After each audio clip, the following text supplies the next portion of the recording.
Hi friends, welcome back to our channel. ఈరోజు మన కిచెన్లో రాఖీ పండగకు ఈజీగా చేసుకునే నెల్లూరు స్పెషల్ మలై కాజాను పర్ఫెక్ట్గా ఎలా చేయాలో చూపించబోతున్నానండి.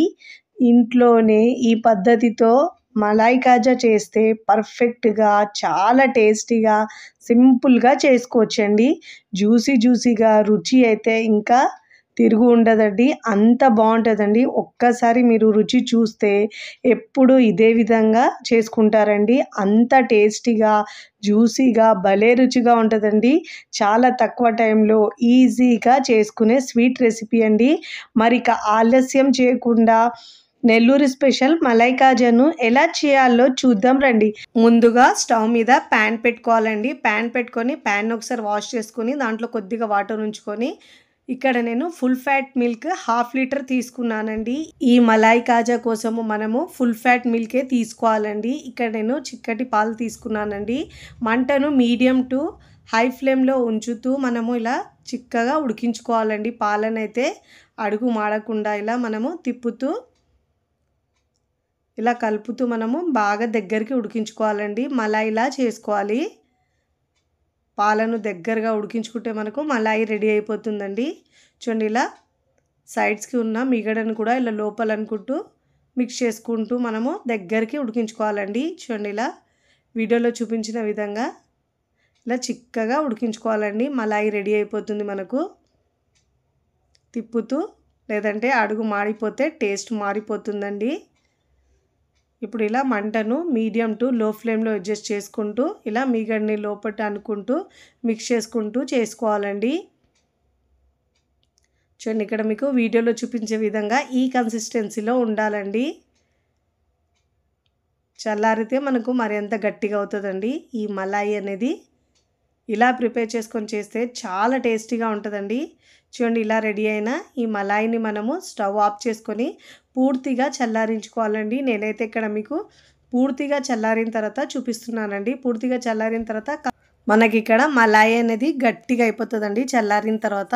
ఇప్పుడు ఈ మలాయిలో మనము 1/2 కప్పు మైదా తీసుకుంటున్నామండి. ఈ మలాయి కాజా కోసము మైదా పిండినే వాడతారండి. ఇలా మైదా పిండి వేసుకొని చేసుకోవడం వలన టేస్ట్ అచ్చం బయట స్వీట్ షాప్లో ఎలా ఉంటుందో అదే టేస్ట్ వస్తుందండి.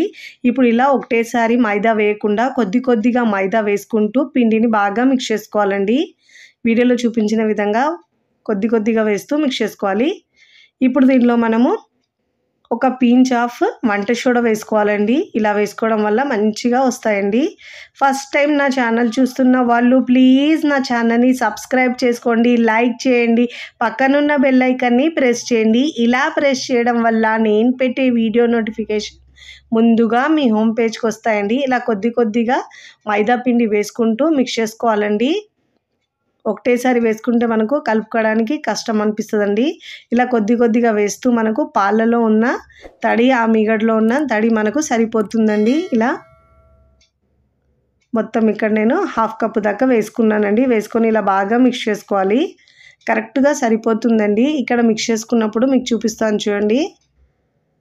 ఇలా మిక్స్ చేసుకున్న తర్వాత మనకి ఇక్కడ రౌండ్ బాల్ అనేది కాస్త అవ్వట్లేదండి. అందుకే దీంట్లో 1 టేబుల్ స్పూన్ దాకా మనము వాటర్ అయినా లేదైనా పాలైనా వేసుకోవచ్చండి. నేనైతే ఇక్కడ వాటర్ వేసుకుంటున్నానండి. ఇలా వేసుకొని బాగా ముద్దగా మిక్స్ చేసుకోవాలండి. చాలా టేస్టీగా ఉంటుందండి. నోట్లో పెడితే కరిగిపోతాయండి, అంత సాఫ్ట్గా ఉంటాయి ఈ మలై కాజా.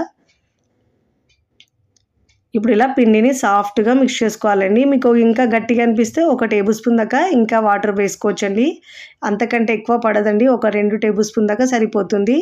ఇప్పుడు చూడండి, పిండిని ఇలా సాఫ్ట్గా మిక్స్ చేసుకోవాలి. చూడండి, ఇలా సాఫ్ట్గా ఉండాలి. ఇప్పుడు ఈ పిండిని మనము మూత పెట్టేసి ఒక 10 నిమిషాల పాటు నాననివ్వాలండి. ఇలా నానితే మనకు చాలా సాఫ్ట్గా ఉంటుందండి పిండి అయితే. ఇప్పుడు మనం పాకాన్ని రెడీ చేసుకుందామండి. స్టవ్ మీద ప్యాన్ పెట్టుకొని 1 కప్పు షుగర్ వేసుకోవాలండి. ఏ కప్పుతో అయితే షుగర్ వేసుకుంటామో అదే కప్పుతో 1 కప్పు వాటర్ వేసుకోవాలండి. ఇక్కడ మనము పాలు, నీళ్ళు 2 సమానంగా తీసుకోవాలండి.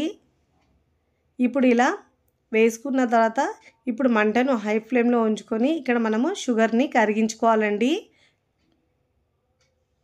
చూడండి ఇలా షుగర్ కరిగిన తర్వాత మంచి ఫ్లేవర్ కోసం దీంట్లో 1/2 టీ స్పూన్ దాకా ఇలాచీ పౌడర్ వేసుకోవాలండి. వేసుకొని ఇలా బాగా మిక్స్ చేసుకోవాలి. ఇక్కడ పాకం వచ్చే అవసరం లేదండి. కాస్త ఇట్లా జిగురు జిగురుగా ఉంటే సరిపోతుందండి. ఇప్పుడు ఇలా మిక్స్ చేసుకున్న తర్వాత పాకం మనకు గట్టిగా అవ్వకుండా ఉండడానికి ఒక 1/2 టీ స్పూన్ దాకా నిమ్మరసాన్ని వేసుకోవాలండి. ఇలా వేసుకోవడం వల్ల మనకు షుగర్ అనేది గడ్డ కట్టదండి. ఇప్పుడు ఒకసారి ఇలా బాగా మిక్స్ చేసుకొని ఇప్పుడు స్టవ్ ఆఫ్ చేసుకొని ఈ పాకాన్ని మనం మూత పెట్టేసి పక్కకు పెట్టుకోవాలండి. ఇప్పుడు మనము మలాయ్ కాజాని రెడీ చేసుకుందామండి. ఇప్పుడు పిండి నానింది కదండి, ఒకసారి ఇలా బాగా మిక్స్ చేసుకోవాలండి. ఇలా సాఫ్ట్గా మిక్స్ చేసుకుంటే మనకు పగుళ్ళు అనేవి రాకుండా చాలా బాగా వస్తాయండి కాజాలు అనేవి. చూడండి ఇప్పుడు ఇలా పిండిని కొద్దిగా తీసుకోవాలి. మరీ లావుగా కాకుండా మరీ చిన్నవి కాకుండా మీడియం సైజులో చేసుకోవాలండి. చూడండి ఇలా మనం ఇలా రౌండ్ బాల్గా గులాబ్ జామున్కి అయితే ఎలా చేస్తామో అదేవిధంగా గులాబ్ జామున్కి అయితే మనము రౌండ్గా చేస్తాం కదా, దీనికి రౌండ్గా చేసి ఇలా మధ్యలో కాస్త ప్రెస్ చేసుకోవాలండి. ఇలా ప్రెస్ చేసుకొని లోపలికి ఇలా కాస్త వేలుతో నొక్కాలండి. ఇలా నొక్కడం వల్ల మనకు ఫ్రై చేసినప్పుడు అవి లోపల వరకు ఫ్రై అవుతాయండి.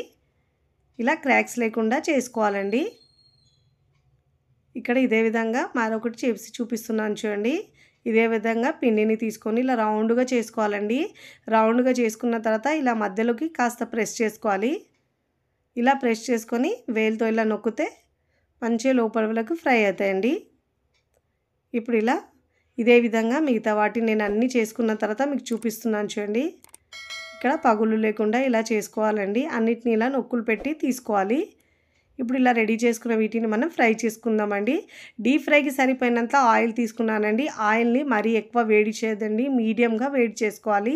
ఇప్పుడు మంటను లో ఫ్లేమ్లో ఉంచి ఇప్పుడు కాజాలని 1 బై 1 మీకు ప్యాన్లో ఎన్ని పడితే అన్ని వేసుకోవాలండి. నేను 5 దాకా వేసుకున్నాను. ఇలా వేసుకొని కింద కాస్త ఫ్రై అయిన తర్వాత అప్పుడు మనం మరోవైపుకి టర్న్ చేసుకోవాలండి. ఇలా కాస్త ఫ్రై అయిన తర్వాత ఇలా పైనుంచి ఆయిల్ పోస్తే బాగా పొంగుతాయండి. ఇలా ఒకవైపు ఫ్రై అయిన తర్వాత మరోవైపుకి టర్న్ చేసుకోవాలండి. ఇదే విధంగా మంచిగా రెండు వైపులా మంచి కలర్ రావాలండి. గులాబ్ జామున్ కంటే కాస్త ముదురు కలర్ రావాలండి. దీనికైతే కాస్త నల్లగా ఉంటాయండి ఈ మలై కాజా అనేవి. ఇలా రెండు వైపుల్లో తిప్పుతూ మంచిగా ఫ్రై చేసుకోవాలండి. మంటను మీడియం టు లో ఫ్లేమ్లో ఉంచి మాత్రమే ఫ్రై చేసుకోవాలండి. ఇలా ఫ్రై చేసుకుంటే మనకు లోపల వరకు పచ్చిదనం అనేది ఉండదండి. మంటను లో ఫ్లేమ్లో ఉంచి మాత్రమే ఫ్రై చేసుకోవాలండి. ఇలా మంచిగా ఫ్రై చేసుకున్న తర్వాత ఇప్పుడు జాలి గరిటెలో తీసుకోవాలి. చూడండి ఇలాంటి కలర్ రావాలండి. ఇలా 1 బై 1 అన్నీ మనం ఇలా జాలీలో తీసుకోవాలండి.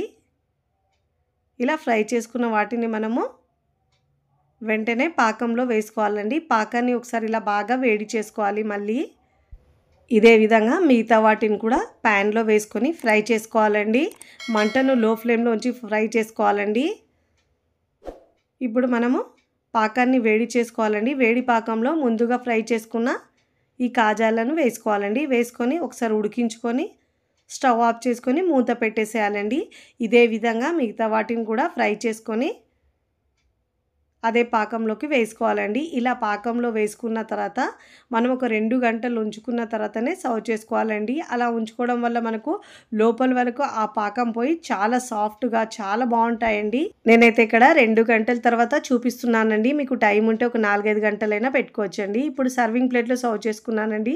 దీనిపైనుంచి ఇలా షుగర్ పౌడర్ చల్లుకుంటే చాలా చాలా బాగుంటాయండి. అప్పటికప్పుడు స్వీట్ తినాలనిపించినప్పుడు లేదంటే పండుగలకు ఇన్స్టెంట్గా చేసుకోవచ్చండి. చాలా టేస్టీగా ఉండే ఈ నెల్లూరు మలాయ్ కాజా మీకు నచ్చితే తప్పకుండా ట్రై చేయండి. ట్రై చేసి ఎలా కుదిరిందో నాకు కామెంట్ ద్వారా తెలియచేయండి. ఇక్కడ మీకు ఒకటి తుంచి చూపిస్తాను చూడండి, కట్ చేసి ఎంత జ్యూసీగా చాలా బాగుంటుందండి. చూస్తుంటేనే నోట్లో నీరూరుతాయండి, అంత బాగుంటాయండి. చాలా చాలా బాగుంటాయి. ఒక్కసారి చేసుకున్నారంటే ప్రతిసారి ఇదే విధంగా చేసుకుంటారండి. చూస్తుంటేనే తెలుస్తుంది ఎంత జ్యూసీగా వచ్చిందో. చాలా బాగుంటుందండి.